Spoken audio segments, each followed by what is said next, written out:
یاد ساته زکات په موته فرض دی دا د اسلام ارکانو نه دی څرنګه چې یو مسلمان یا یو انسان د مونځ نه په انکار باندې د اسلام نه خارجیږي همدغه رنګ کې منکر د زکات دی د اسلام نه خارج دی اوس منکر د زکات دی به یا قولا وي یا به فعلا او عملا وي د قولا مطلب دا چې دی په ژبې سره د دې نه انکار کوي چې زکات نشته دی کافر دی او فعلا او عملا دا چې مال خو د زکات برابر دی خو د زکات د دغه مال نه ورکوي هیلې حوالې ګوري ټال مټول کوي پکې نو دی فعلا خپل ځان کافر ثابتوي او د زکات د اهمیت اندازه د دې خبرې نه لګي کله چې رسول الله مبارک صلی الله علیه وسلم وفات شو نو د ابوبکر صدیق دور چې کله راغی خلیفه اول خلیفه بلا فصل ابوبکر صدیق په دور کې څه خلکو د زکات نه انکار وکړو منکرین زکات ورته ویل شي ابوبکر صدیق دغه خلکو خلاف د جهاد اعلان وکړو عمر فاروق مشوره ورکوي چې یاره دا جهاد دینی دا خو مسلمانان نو ابوبکر صدیق ورته فرمایي وای پر رب قسم زبا آغا خلق سرا جهاد کوم والله لأقاتلن من فرق بین الصلاة والزکاة زبا آغا خلق سرا جهاد کوم داغا خلاف په جنگ کوم کوم خلق چې په مونځ او په زکات کې فرق راوستو ځکه الله نه دی راوستی په قرآن کې 82 ځایونو کې 82 ځایونو کې الله مونځ سره د زکات یو ځای ذکر کړی او درې دېرش پیره 33 پیره الله ځان له د زکات ذکر کړی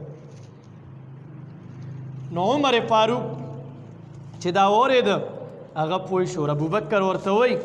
وای مال خو پرېږده په الله قسم زه به د هغه سړي خلاف هم جهاد کوم جنگ به کوم چې چا د رسول الله مبارک په وخت کې د خپل اوښ پړي زکات ورکول او اوس د هغه پړي زکات هم نه ورکوي زه به په دیم جنګ کوم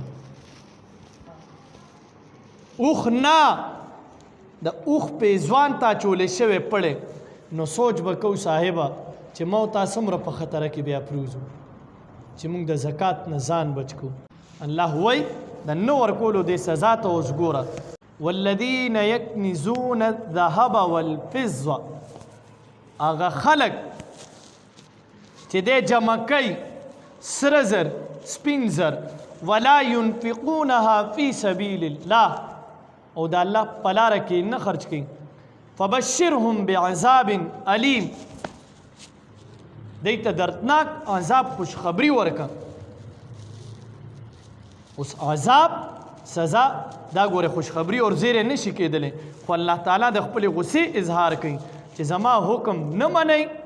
نو دې خلکو ته خوشخبری اور زیره د عذاب ورکړه او عذاب هم داسې عذاب نه دردناک عذاب سخت عذاب بل ځای رسول الله مبارک فرمایي د دې زکات چې څوک نه ورکوي د ده مثال یا دله خدای سره زر ورکړي یا یې وله سپین زر ورکړي خو دا سپین زر او سره زر دی د دې نه زکات نه ورکوي الله خو مالک جوړ کو یا د سرو زرو یا د سپینو زرو خو دغه صاحب د دې خپلو سرو زرو یا د سپینو زرو نه زکات نه ورکوي نو محبوب فرمایي چې روز په محشر به الله د ده دا سره زر او د ده دا سپین زر چې څومره دي دا به ټیکې ټیکې کې دا به راجمع شي او دغه د سرو او د سپینو زرو ټیکې چې د کومو دی مالکو دا به د دوزخ په اور باندې ګرم کړی شي او بیا به د دوزخ د اور ګرمېدلو نه بعد د دغه انسان بدن کله تندې کله اړخونه کله ملا داغلی شي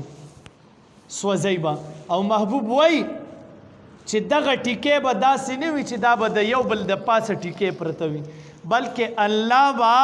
د دغه صاحب دا جسم دومره لوی کي چې کوم سړي زکات نه ورکولو دا جسم به ورته خور کی او دا ټیکې ټیکې به داسې خوري پرتی وي او ځای په ځای به د دا بدن په دې داغلی شي سوځولی به شي په دې باندې حضرت صوبان رضی الله تعالی عنه فرمایي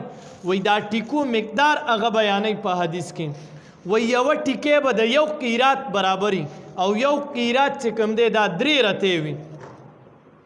یو قیرات 3 رتې وي نو په یو ماسه کې تقریبا 12 رتې وي او په توله کې 12 ماسې وي نو اوس ورته حساب کوه صاحبه څو ته ورسېده خبره یعنی دومره سخته سزا الله با دې بنده له ورکوي چې څوک زکات نه ورکوي بل ځای محبوب څه فرمایي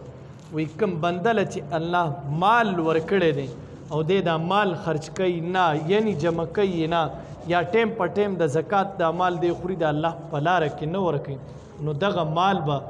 روز په محشر باندې د گنجي مار په شکل کې راشي او د په سترګو به یو ټاکې لګېدلی د د مرۍ نه به تاو شي او دی به په دې جامو باندې چی او ورته به وایي زه ستا هغه مال مصاحبه چې د کوم مال تا زکات نه ورکولو اوس د دې مال مزه اخله خوند ترې اخله بل حدیث کې محبوب وایي چې چاله الله مال ورکو او هغه مال څه دی زناور دی خو دی د دغه زناورو نه زکات نه ورکوي نو یروس په محشر به الله دا زکات نه ورکوونکي داسې اوده کړي او د دا بدن به لوی کړی شي او دا چې څومره د سره زناور دي زناور به شروع وکړي په یو ځای نه یو زناور به د په بدن باندې لکه د پنچکې غونته ګرځي د وړو دا چکي چې څنګه تاویږي چې یو تاویږي بل به راځي بل تاویږي بل به راځي بل تاویږي بل به راځي حتی چې اخري زناور ختم شي بیا به ډومبنی زناور واپس را شروع شي زکات نه ورکول دومره سخته سزا ده